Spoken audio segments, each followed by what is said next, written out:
Hi guys, and welcome back to the Future Fit Pro Zone. My name's Andy Cowling, and this is a short video that summarises the previous two videos of the Better Squats series and previews what we're going to be doing in the next one, which is Better Squats Part 3, putting it all into practice. But I'm also going to introduce a discussion point because we would like to get some feedback from you and some interaction regarding methodology and exercise for your clients. At the end of the day, we want to get better goals for them and better results for them. So that's going to come up. But first, we're going to look at the key takeaway points from the previous videos. So initially, we looked at posture. We discussed how squatting is, of course, a movement pattern. However, if you stand badly, sit badly, you're more than likely going to move badly. If you move badly, you're going to then squat badly. The trouble is, we tend to still ignore this and allow people to exercise loaded in the squats or the leg press or the lunge or the deadlift, when there can be a multitude of problems linked to, obviously, postural misalignment, muscle imbalances, intervertebral disc problems, all of which could cause huge issues moving forward if we don't put some form of corrective process in place. The best way to do that is to do a static postural assessment, which will start to indicate issues that may be an issue when we start moving. They can't guarantee anything, but if you don't do this initial grounded element, then you are looking at trouble moving forward. So we looked at the ways we can do this and what we're looking for. We also looked at ways of then turning that into a movement assessment with the overhead squat assessment, which really does highlight kinetic chain dysfunction and imbalances. So static posture will show us potential dysfunction, misalignment and imbalances in the muscles, and of course any postural issues. The key takeaway from this: if we, again, stand or sit badly, then there's a high chance we will move and squat badly. Therefore, why would you ignore this and then load the client?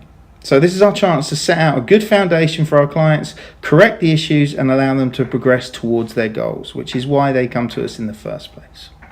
Secondly, we looked at mobility and flexibility.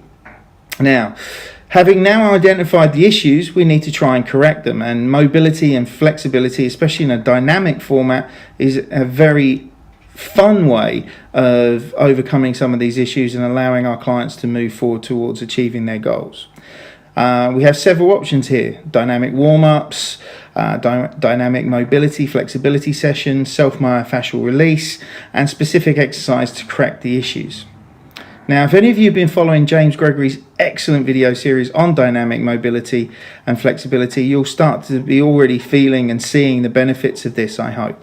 So the key thing about dynamic flexibility and mobility is to get the client moving in a way that improves the conditions without affecting a risk of injury or further injury to them. So the areas we are going to focus on, or we did focus on, were the shoulder and joint girdle, the lumbo-pelvic hip complex. Good posture, so being able to maintain good posture throughout the ranges of movements. Good core strength and stability, and good movement patterns. Of course, the key thing here is to make sure that these are unloaded initially. Even if you're working with an experienced client, it's best to test these patterns and ensure that there are no issues unloaded, because once you start loading, it makes it very, very difficult to take a step back. We also looked at foot position and width and stance. As we discussed, this needs to be tailored to the individual. I cannot impress that point enough. Tailored exercise for each individual. So not just the same thing for all clients. Don't get everyone squatting, everyone bench pressing, everyone has. There are options in each of these exercises of which we can tailor them to them and make it special for them. Make them feel like we are actually working for their money, earning their money, and more importantly, getting them the results that they are paying for. So you've got to remember there's a reason why we have to move around and look at different foot positions and stance width, is because something you can't see, which is the formation structure of the bone, as we looked on in the last video. This can be massively different from person to person, meaning that there is no one size fits all element to a squat setup. But let's not also forget, doesn't matter which foot position, which width of stance, which loading option you use. Once you move on to loading, we're still working the same muscles, the same target muscles that is a big part of their goals and wants and desires and needs. And of course, lastly, we looked at depth of movement. This is always going to be a bone of contention for a lot of people, but I think this phrase really sums up quite simply what squatting is all about. Most people who say, oh, we shouldn't squat deep because of our knees and because this, well, how do you think we pooped before toilets were invented? It's that simple. We are supposed to squat full depth.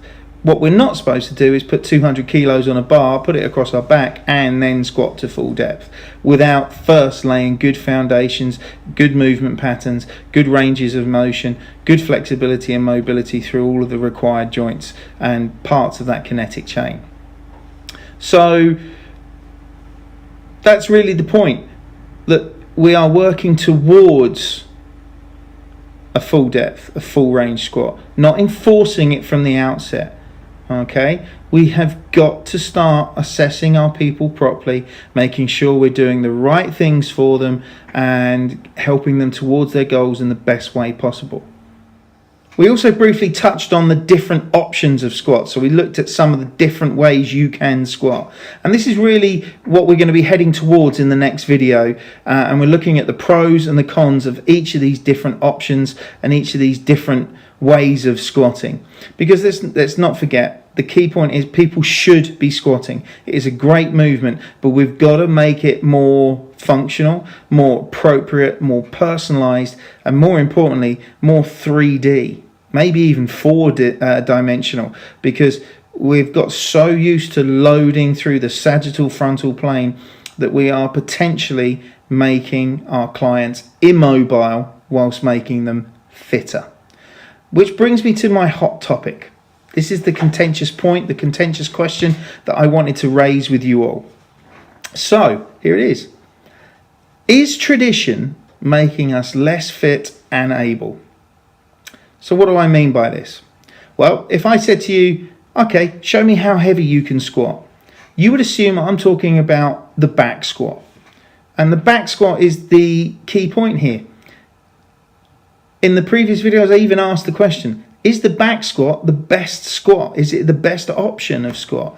And for a whole host of people, it really isn't. It's not necessarily even the best option for athletes.